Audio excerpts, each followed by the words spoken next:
প্রাতিষ্ঠানিক সুবিধা বাতিলের প্রতিবাদে মানববন্ধন করেছে রাজশাহী বিশ্ববিদ্যালয়ের শিক্ষক কর্মকর্তা কর্মচারীরা। সোমবার সকাল 11টার দিকে রাবির প্যারিস রোডে ঘণ্টাব্যাপী এই মানববন্ধন অনুষ্ঠিত হয়। কর্মকর্তা, সহায়ক কর্মচারী, সাধারণ কর্মচারী ও পরিবহন কর্মচারী সমিতির ব্যানারে অনুষ্ঠিত এই মানববন্ধন থেকে বক্তারা রাবি থেকে বাতিলকৃত কোটা পুনর্বহালের দাবি জানান। তারা বলেন, দেশের প্রতিটি বিশ্ববিদ্যালয়ে পোষ্য কোটা বহাল রয়েছে। এই অবস্থায় রাজশাহী বিশ্ববিদ্যালয় উপাচার্যের দেয়া কোটা বাতিলের ঘোষণা এখানকার শিক্ষক, কর্মকর্তা, কর্মচারীদের সাথে বৈষম্য সৃষ্টির শামিল।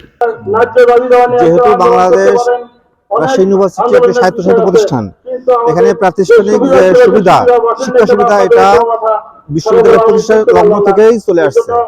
এটা বাংলাদেশের সকল বিশ্ববিদ্যালয়, পাবলিক বিশ্ববিদ্যালয় এখনো বহাল আছে।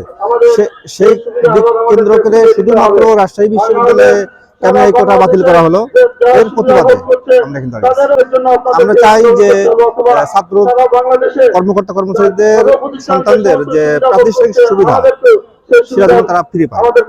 আমাদের সাধারণ কর্মচারী আমাদের সুবিধার জন্য আমরা দাঁড়িয়েছি। এরকম অত্যাচার করা হয়েছে, এটা ঠিক না।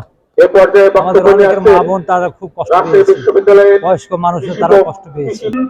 আমরা এই মানববন্ধন থেকে বলতে চাই, যতক্ষণ পর্যন্ত আমাদের এই প্রাতিষ্ঠানিক সুবিধা ফিরে না আসবে, ততক্ষণ পর্যন্ত আমাদের এই সংগ্রাম, আমাদের কর্মসূচি তীব্র থেকে তীব্রতর হবে। এর আগে বৈষম্য বিরোধী ছাত্র আন্দোলনের ব্যানারে রাজশাহী বিশ্ববিদ্যালয় শিক্ষার্থীদের চলমান আন্দোলনের প্রেক্ষিতে 2 জানুয়ারি রাতে কোটা বাতিলের ঘোষণা দেন উপাচার্য অধ্যাপক ডক্টর সালেহ হাসান নকিব। এ সময় আন্দোলন প্রত্যাহার করে নিজ নিজ হলে ফিরে যায় শিক্ষার্থীরা। একটি শিক্ষা প্রতিষ্ঠানে ন্যায্যতা প্রতিষ্ঠার বিপরীতে শিক্ষক, কর্মকর্তা, কর্মচারীদের অযৌক্তিক এই পাল্টা কর্মসূচির কারণে তাদের প্রতিপক্ষ ভাবছে না বৈষম্য বিরোধী ছাত্র আন্দোলনের নেতৃবৃন্দরা।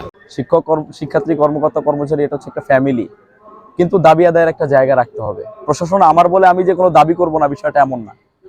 বাবার কাছেও কিন্তু আমরা অনেক সময় গিয়া যৌক্তিক দাবির জন্য তার কাছে আমাদের লড়াই করতে হয়। 2 ভাই বোনের ভিতরে একটা ঝামেলা হয়ে গিয়েও কিন্তু বাবার কাছে যেতে হয়। তো এটা আমার কাছে এমনই মনে হয়, এটা প্রতিপক্ষ আমার কাছে কখনোই মনে হয় নাই।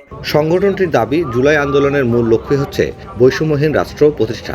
নিজ নিজ স্থান থেকে সকল ধরনের বৈষম্যতার বিরুদ্ধে লড়ে যাবেন তারা।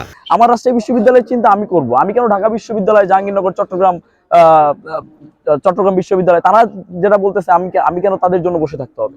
আর আপনারা জানেন যে আমরা যেদিনই বাতিলের ঘোষণা আসছে, পরের দিন থেকে কিন্তু চবি মানববন্ধন শুরু করে দিছে, দাবি মানববন্ধন করছে, সবই প্রবি করতেছে। মানে শুরুটা এখান থেকে হচ্ছে, কিন্তু পোষ্যকোটা কিন্তু সবার গলার কাটা। এই যে পরিবারতন্ত্রটা আসলে কেউ চায় না, কিন্তু এমন না যে আমরা তাদের এই সুবিধাটার বিপরীতে আমরা কিছু ভাবতেছি না। অবশ্যই যদি তাদের পিছিয়ে পড়া জনগোষ্ঠী মনে হয়, তাদেরকে গভর্নমেন্ট থেকে আমরা এই দাবি আমরাও করতে পারি যে তাদেরকে শিক্ষা ভাতা দেওয়া হোক, তাদেরকে ফ্যাসিলিটিস বাড়ায় দেওয়া হোক, যেভাবে যেটা করা যায়। কিন্তু মেধার বিপরীতে একটা অযৌক্তিক একটা কোটা কখনোই থাকতে পারে না। এবং তোমাকে মেধার ভিত্তিতে আসতে হবে, ঠিক আছে? মেধার ভিত্তিতে, মেরিটের ভিত্তিতে সে বিশ্ববিদ্যালয়ে একটা সাবজেক্ট পাক, তারপরে তার ভর্তি ফি, ফর্ম ফিল আপ সবকিছু ফ্রি করে দিক, আমাদের শিক্ষার্থীদের কোনো আপত্তি নাই। কিন্তু আসতে হবে মেধার ভিত্তিতে, এটা হচ্ছে আমাদের চাওয়া। বৈষম্য বিরোধী আন্দোলনে নিহত শহীদদের আত্মত্যাগের বিনিময়ে অর্জিত বিজয়ের লক্ষ্য প্রতিষ্ঠায় সকলের ঐক্যবদ্ধ সহযোগিতা প্রত্যাশা করে সংগঠনটির নেতারা বলেন, যতবার প্রয়োজন হবে বৈষম্য প্রতিষ্ঠায় ততবারই আত্মহুতি দিতে প্রস্তুত এদেশের ছাত্র সমাজ।